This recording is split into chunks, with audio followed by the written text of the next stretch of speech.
Hello and welcome back to my channel UI by Jannat. आज की class में हम multi server simulation model discuss करेंगे MM2 के नाम से।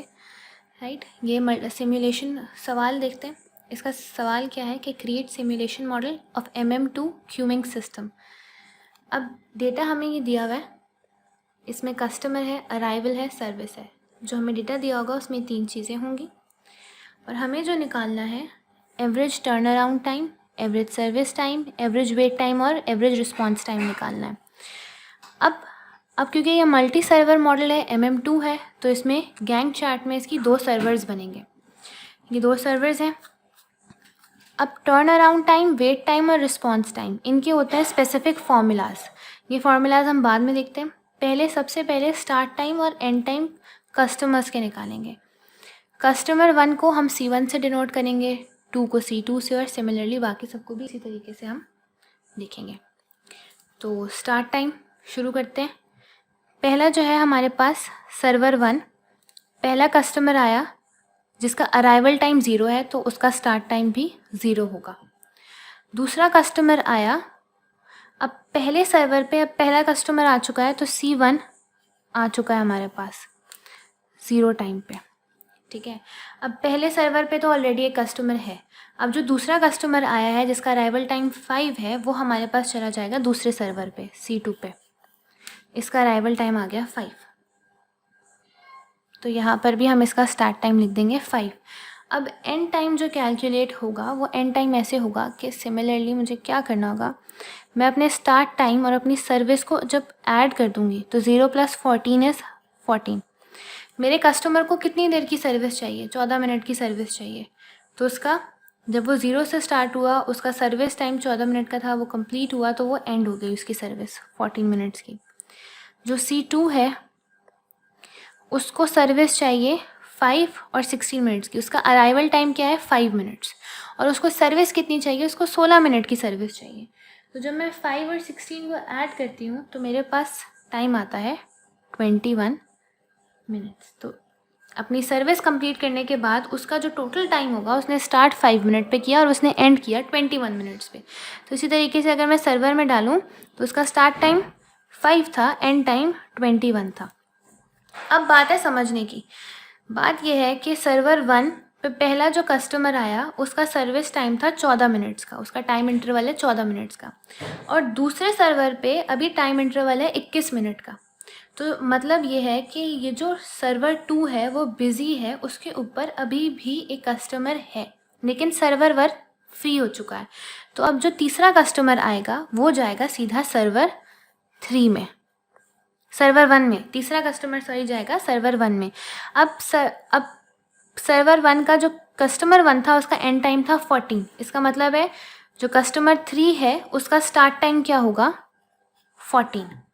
अब मैं 14 को 6 से ऐड करती हूँ तो बनता है 20। तो इसका मतलब है कस्टमर का टाइम है ख़त्म होने का। तीसरा कस्टमर फारिग हो गया अपनी सर्विस लेकर 20वें मिनट पर।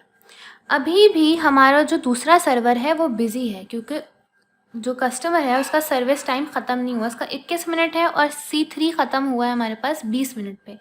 तो जो चौथा कस्टमर आएगा वो जाएगा सर्वर 1 में। सर्वर 1 में, सॉरी, चौथा कस्टमर है। ठीक है, चौथे कस्टमर का स्टार्ट टाइम क्या हो गया हमारे पास? 20 मिनट। और इसका एंड टाइम क्या होगा? 20 + 11, 11 मिनट की उसको सर्विस चाहिए थी, मैं ऐड कर देती हूँ।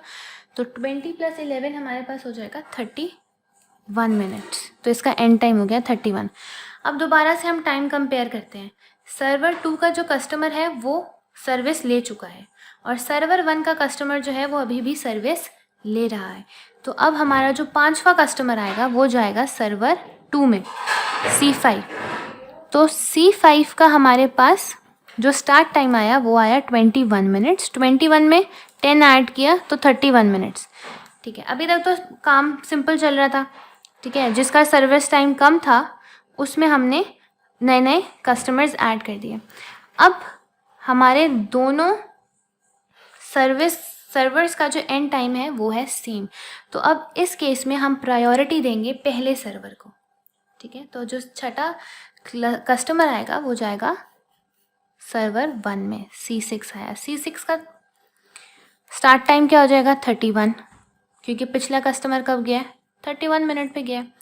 31 को 16 में ऐड करेंगे 47 बनता है, तो इसका एंड टाइम होगा 47।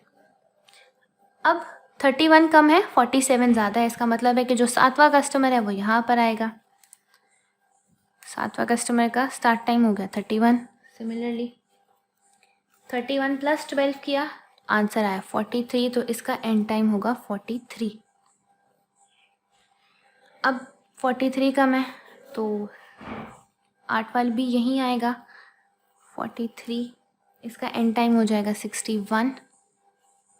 अब दोनों में कंपैरेटिवली 47 कम है, तो यहाँ पर आएगा हमारा आखिरी कस्टमर 9th कस्टमर, उसका स्टार्ट टाइम होगा 47 और उसका एंड टाइम होगा 60। ये हो गया हमारा स्टार्ट टाइम और एंड टाइम, और ये हो गई हमारी गैंग चार्ट कंप्लीट। ये हमारी गैंग चार्ट कंप्लीट हो गई, राइट, क्लियर है, ठीक है। अब आते हैं इन 3 चीज़ों पे जो ये हमें कैलकुलेट करनी है। इन 3 चीज़ों की अगर मैं बात करूँ तो हमारे पास हैं कुछ फार्मूलाज इन चीज़ों के लिए।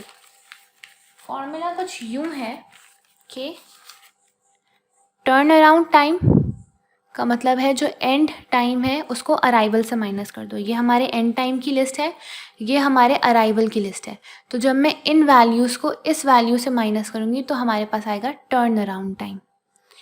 तो इस पे लिख देते हैं end time minus arrival time. Wait time का मतलब है turn around time minus service. जो इस वैल्यू से इस कॉलम से वैल्यूज आएंगी टर्न अराउंड टाइम, उसको इस कॉलम की वैल्यूज से सर्विस से माइनस करवा देंगे। और रिस्पॉन्स टाइम है हमारे पास start time minus arrival time. Start time को माइनस करेंगे अराइवल टाइम से। तो कैलकुलेट करते हैं। अगर मैं पहला टर्न अराउंड टाइम लगाऊं तो 14 माइनस 0 इज़ 14। उसके बाद अगर मैं देखूं 21 माइनस 5, तो सिमिलरली कैलकुलेट करते हैं। तो ये आ गई हमारे पास कुछ वैल्यूज़। मैंने जो है एंड टाइम को अराइवल से माइनस कराया, ये थी वैल्यूज़ एंड टाइम की, ये थी वैल्यूज़ अराइवल की। टर्न अराउंड टाइम को जब मैंने सर्विस से माइनस करवाया तो हमारे पास निकलेगा वेट। ये है टर्न अराउंड की कॉलम 14, 16, 14 और ये है सर्विस। तो जब 14 माइनस 14 हुआ तो 0 आया, 16 माइनस 16 हुआ तो 0 आया। रिस्पॉन्स टाइम में होता है सर्विस स्टार्ट टाइम, ये एस है स्टार्ट टाइम का, ये एस ई आर है सर्विस का। स्टार्ट टाइम को माइनस कराएंगे अराइवल टाइम से। Start time 0 minus 0 is 0, 5 minus 5 0, 14 minus 6 8। तो ये सिमिलर कैलकुलेशंस होंगे। इसके बाद MM2 में हमें एफिशिएंसी कैलकुलेट करनी होती है हमारे सर्वर्स की। तो एफिशिएंसी निकालने का कुछ तरीका है, वो मैं आपको बताती हूँ। अब सिस्टम की एफिशिएंसी निकालने के लिए एक और चीज़ होती है, वो हमें सर्वर पे करनी होगी। हमें क्या करना होगा कि हमें हर वैल्यू को बैक ट्रैक करते हुए सब्ट्रैक्ट करना होगा। जैसे 60 माइनस 47, 47 माइनस 31, 31 माइनस 20, 20 माइनस 14 और 14 माइनस 0। तो वैल्यूज़ कुछ यूँ बनेंगी कि अगर 60 में से 47 निकालूँ तो 13, फिर 16, 11, 6 और यहाँ पर आएगा 14 बचेगा। और इसी तरीके से अगर मैं इनका डिफरेंस निकालती हूँ इन वैल्यूज़ का, तो इन वैल्यूज़ का डिफरेंस हमारे पास बनेगा 16, 10, 12, 18। अब इन वैल्यूज़ को लेके हम आगे करेंगे अपनी calculation for efficiency. Efficiency calculate करते हैं, उसके लिए पहले आ जाते हैं सर्वर 1 की तरफ। पहले आ जाते हैं सर्वर 1 पे। अब सर्वर 1 का जितना भी डिफरेंस हमने कैलकुलेट किया था ना 14, 6, 11, 16 और 13, इसका सम करेंगे। जो भी डिफरेंस हमने कैलकुलेट किया था 60 आ गया इसका सम। डिफरेंस कौन सा वाला है? डिफरेंस ये डिफरेंस है 14, 6, 11, 6 और 13। ये हमारा जो डिफरेंस हमने निकाला था ये वो डिफरेंस होगा, ठीक है। अब सर्वर की एफिशिएंसी निकाल रहे हैं। सर्वर 1 के टोटल निकाल लिया, सर्वर 2 का निकालेंगे सेम वे में। 16 प्लस 10 प्लस 12 प्लस 18, तो इसका सम निकला 56 निकला इसका सम। दोनों के सम्स को ऐड कर देते हैं। टोटल निकालते हैं 60 + 56 दैट इज़ इक्वल्स टू 116। फिर हमारे पास आता है रो। ये एक रो का सिंबल होता है इस तरीके से, ठीक है। ये रो दोनों सर्वर्स के लिए अलग निकलेगा। पहले सर्वर के लिए अगर मैं रो 1 करूँ तो पहले सर्वर के लिए ये निकलेगा 60/116, और अगर मैं इसको दूसरे सर्वर के लिए करती हूँ तो वो निकलेगा 56/116। तो अगर मैं सर्वर रो 1 करूँ तो ये आएगा हमारे पास 0.52 या कह लो 52%। और अगर मैं सर्वर निकालती हूँ रो 2, दूसरे सर्वर के लिए निकालती हूँ तो वो हमारे पास आएगा 0.48 या 48%। अब इसके लिए निकालनी होती हैं कुछ आइडल वैल्यूज़, वो निकलती हैं 1 माइनस रो से। यहाँ भी 1 माइनस रो से निकलेंगी। तो पहले वाले के लिए आ जाता है 1 minus 0.5 that is equals to 0.48, और दूसरे वाले के लिए अगर मैं करूँ 1 माइनस 0.48 तो ये आ जाएगा 0.52। एफिशिएंसी का फॉर्मूला क्या कहता है? एफिशिएंसी का फॉर्मूला कहता है कि जो हमने दोनों सर्वर्स के लिए रोज़ की वैल्यू आइडल वैल्यूज़ निकाली हैं उनको ऐड कर देना है।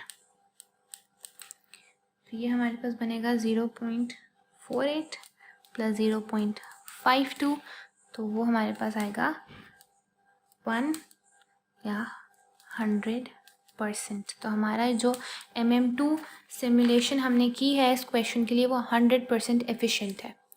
अगर ये वीडियो अच्छी लगी है तो मेरी वीडियोस को लाइक करें, अपने फ्रेंड्स के साथ शेयर करें और चैनल को ज़रूर सब्सक्राइब करें।